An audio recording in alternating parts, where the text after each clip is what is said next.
I want to pose the challenge that has come in this week. And what we like to do with guests is just brainstorm maybe a few, if this was being asked to us and maybe it was being asked to you, what would you sort of advise somebody did as a result? So this week, this should be going out in January time, so it will be apt considering people are going to be thinking about what to do over the next 12 months, and hopefully it will be a much better year than 2020. So if someone said to you, in the current climate, should I continue to create things like a 5-year plan, considering all the uncertainty that's going around, or should I be focusing on short-term, looking for short-term results?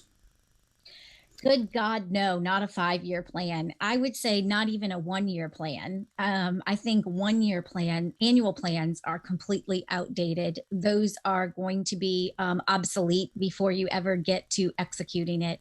I think that's a recipe for failure, putting together these long-term plans like we used to do years ago. Yeah. I think I agree when you use the term 5-year plan. I do think it's important to have a 5-year goal or a 5-year vision. Yep. And I think it's quite an important distinction because people will get the two a little bit confused, because if you don't have a kind of vision or an idea or a direction where you want to go to, that's when you can sort of, using my constant fishing analogies, it's when you can start drifting on that open ocean, right? With no, you're just a victim of the current or where the wind is going to take you. You've got no rudder. So when it comes to thinking 5 years ahead, it's what do I want my business to look, feel like? How do I want my life to look like? How do I want it to fit into all of that? Who am I helping? Who am I impacting? What is that doing in the world? That's the sort of thing you think about in 5 years' time. But no, right now, I mean, you can't necessarily make a plan for a single day, because we're doing this now and I'm looking out my window and I live next door to a pub.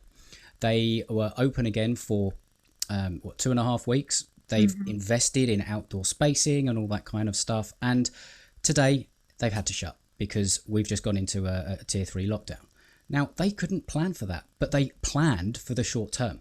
They planned for what was happening. They knew that if they increased their outdoor capacity, they were going to be able to bring in more people. They brought in the ability to do food, which was part of the way to actually get people in. So that's an example of, yes, focusing on the short-term results, because you need to be able to do that. You have to be agile. You have to be able to move quickly. So planning and sticking rigidly to a plan is a fool's errand at this point. But it also does help to have that direction. And at least if you're thinking a year out, and you have to understand that, okay, I will have certain financial obligations that I need to meet. So therefore, I have to be able to plan effectively to how to reach those objectives. And I have to understand how many clients, how many sales, et cetera, that I will need to make in order to achieve those. Absolutely. Then you can break it down into 90-day sprints and things like that. But so the way I would define the difference is really being clear on the difference between the why, the what, and the how, right? So if we've got our purpose, our why is that rudder that's guiding our businesses, and our why doesn't change. That just stays tried and true throughout the duration of this business that we've launched. But the what and the how can very much change. And so as we're thinking about like marketing strategies and plans, those to me are the how.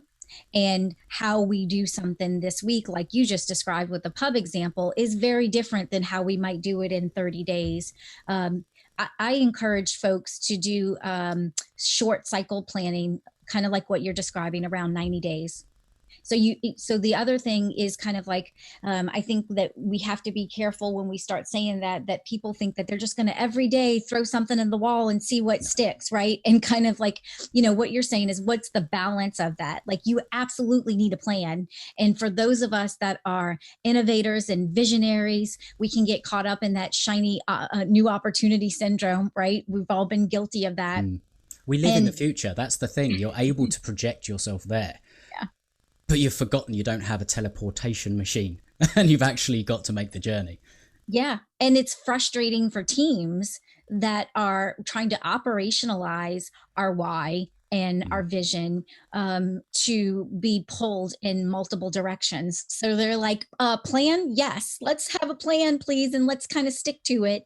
And so there's definitely this balance between having our how plan mapped out for 90 days, but still being agile, being flexible, and I think also being data centric. And, because as marketers, we have access to an insurmountable behavioral data and performance data like never before, how something performed, being able to assess that and be able to determine what we need to do next. We might have thought, even within this 90-day plan, that we were going to do something in month 3, and we realized that no, it actually makes sense we're going to have higher impact if we do this tactic instead of what we had originally planned.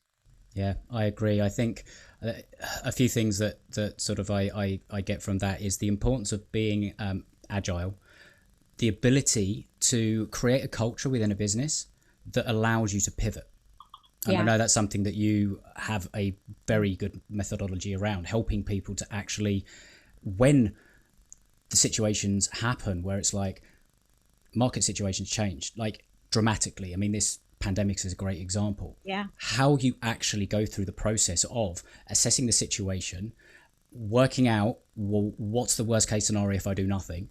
And then actually I need to figure out a way to pivot, and what does that look like? And pivot has been used as a bit of a buzzword lately, but it is something that really, really does describe the value of that. But I don't think you can do that unless you have a culture that is actually going to, first of all, see the need and then actually execute on it. Yeah. Yeah, I think it's, I think of this book that I read not too long ago, Experimentation Works, and making the case of, kind of creating this culture around experimentation and giving a lot of examples that we can relate to. Whereas, Microsoft with Bing was, they had a plan in place on what they were going to do with it. And they experimented with a bunch of different hypotheses and in real time, and really giving permission to employees to experiment, giving them permission to have some failed experiments, because not all of them are going to succeed.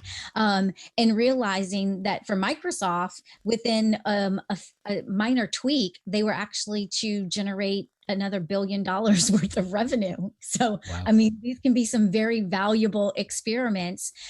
So I think from the leadership down, thinking about creating this culture of experimentation and failure. We see a lot of tech examples, Google, Microsoft, that just do this all the time. They're running thousands and tens of thousands experiments a year. I think it's vital. And I think the last thing to maybe that comes to mind for me around this thing around the planning and all the rest of it, I think it's an important distinction to make, the difference between projects and process. And you'll recognize this because we've had this conversation. I've heard this before. Yes, you have, but it really does. I think it really fits here, because when you're making a plan, you're planning essentially to or continue implementing a process that has an outcome that you can rely on. Now, obviously, if something happens to make that process basically redundant, you have to look at redoing the process. So it's like, a spanner in the works, your production line is literally shut down. What do? You have to figure out a way to fix it. But the projects that you plan to execute over a 90-day, 6-month, year, those are the ones that you need to sort of take a bit of a step back and say, actually, what are the things that I need to do in my business that are going to have the biggest impact on ultimately the bottom line, my revenue? What is going to move the needle? And planning those projects, but not to the detriment of still continuing to do the processes. Because once you have done the experimentation, and that's why it comes to mind, which goes inherent of running a project, you can then create the processes that work in the business to operationalize it, and then continue to do the projects and the experimentation and all the rest of it. And I got that from where you talked about the experimentation thing, and I think it's an important distinction to make.